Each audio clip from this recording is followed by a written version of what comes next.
নারী সংস্কার কমিশন বাতিল, আওয়ামী লীগ নিষিদ্ধ ও মিয়ানমারের রোহিঙ্গাদের জন্য মানবিক করিডোরের সিদ্ধান্ত থেকে সরে আসা সহ অন্তর্বর্তী সরকারের কাছে 12 দফা ঘোষণাপত্র দিয়েছে হেফাজত ইসলাম।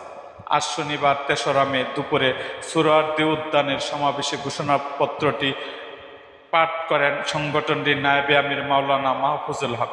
ঘোষণাপত্রের প্রথম দফাতে নারী সংস্কার কমিশন ও প্রতিবেদন বাতিলের পাশাপাশি আলেম ও নারী প্রতিনিধি নিয়ে নতুন কমিশন গঠনের দাবি করা হয়।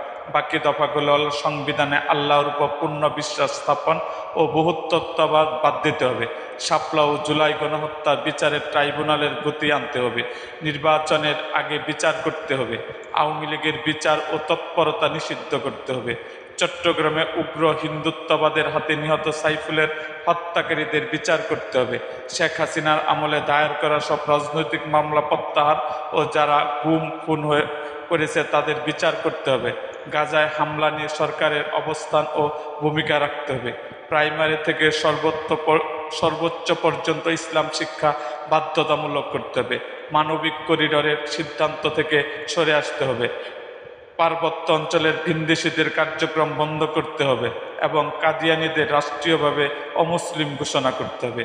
এছাড়াও নারীর ন্যায্য অধিকার প্রতিষ্ঠায় আগামী 3 মাসের মধ্যে বিভাগীয় সম্মেলন ও মে 4 দফা দাবিতে দেশব্যাপী বিক্ষোভ কর্মসূচির ঘোষণা দিয়েছে হেফাজত ইসলাম মহাসচিব মাওলানা সাজিদুর রহমান। এর আগে শনিবারের সমাবেশকে সফল করতে এদিন ফজরের নামাজের পর থেকে ঢাকাসহ অন্যান্য জেলা থেকে সোহরাওয়ার্দী উদ্যানে আসতে থাকেন সংগঠনটির নেতাকর্মীরা।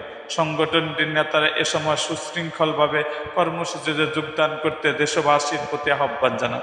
সমাবেশকে কেন্দ্র করে গতকাল রাজধানীর বায়তুল মোকাররম এলাকায় মিছিল ও গণসংযোগ করে হেফাজত নেতাকর্মীরা। মিছিলে তারা দেশের ধর্মপ্রাণ জনতাকে কর্মসূচিতে যোগ দিয়ে ইসলামের ও ন্যায় বিচারের পক্ষে দাঁড়ানোর আহ্বান জানান।